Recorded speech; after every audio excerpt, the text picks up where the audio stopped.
কথা ছিল দেখা হবে, কিন্তু দেখা হলো না। ডক্টর ইউনূস এবং নরেন্দ্র মোদীর বৈঠকের বিষয়টি ঠিক যেন এই গানের মতোই। জাতিসংঘের সাধারণ অধিবেশনের ফাঁকে দেখা হচ্ছে না ডক্টর ইউনূস ও মোদীর। এমন সংবাদ প্রকাশ করেই হয়তো তৃপ্তির ঢেকুর তুলছে ভারতীয় সংবাদ মাধ্যমগুলো। কিন্তু তাতে কী বা আসে যায়? নিজের কূটনৈতিক সক্ষমতার প্রমাণ ঠিকই দিয়েছেন বাংলাদেশের অন্তর্বর্তী সরকারের প্রধান উপদেষ্টা ডক্টর মোহাম্মদ ইউনূস। জাতিসংঘের ৭৯তম সাধারণ অধিবেশনের ফাঁকে এবার দ্বিপক্ষীয় বৈঠকে বসছেন ডক্টর মোহাম্মদ ইউনূস ও মার্কিন প্রেসিডেন্ট জো বাইডেন। গত ৩ দশকে বাংলাদেশের হয়ে যে কাজটি কেউ করতে পারেননি, সেটিই এবার করে দেখাচ্ছেন ডক্টর ইউনূস। ডক্টর ইউনূসের সঙ্গে জো বাইডেনের এই সাক্ষাৎ শুধুমাত্র বাংলাদেশ নয়, যুক্তরাষ্ট্রের ইতিহাসেও বিরল একটি ঘটনা। জাতিসংঘের অধিবেশনের সময় সাধারণত যুক্তরাষ্ট্রের প্রেসিডেন্ট ১ থেকে ১.৫ দিনের জন্য নিউ ইয়র্কে যান।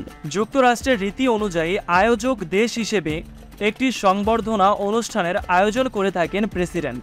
সেই সুযোগে বিশ্ব নেতারা যুক্তরাষ্ট্রের প্রেসিডেন্টের সঙ্গে দেখা করার সুযোগ পান।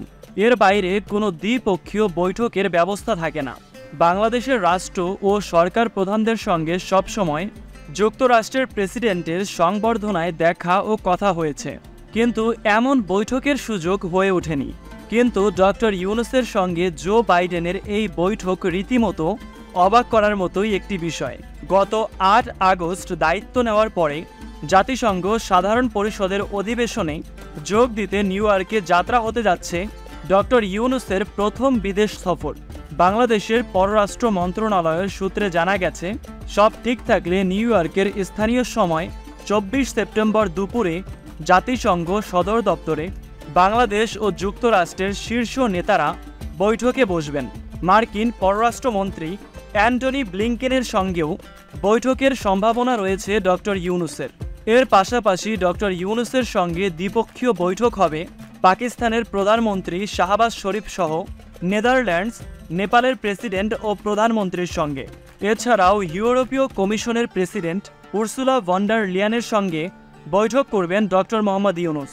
বৈঠক হবে বিশ্বব্যাংক ও IMF-এর শীর্ষ কর্মকর্তাদের সঙ্গেও। গত ৮ আগস্ট অন্তর্বর্তী সরকারের দায়িত্ব নেওয়ার পর যুক্তরাষ্ট্রের উচ্চ পর্যায়ের প্রতিনিধি দল ১৫ সেপ্টেম্বর ঢাকা সফর করে গেছে। ২ সপ্তাহের মাথায় প্রেসিডেন্ট জো বাইডেন বৈঠক করছেন অন্তর্বর্তী সরকারের প্রধান উপদেষ্টার সঙ্গে। বিশ্লেষকদের মতে বাংলাদেশের রাজনৈতিক পট পরিবর্তনের পর দুই দেশের কূটনৈতিকদের এসব ঘটনা প্রবাহ শক্তিশালী তৎপরতারই ইঙ্গিত দিচ্ছে।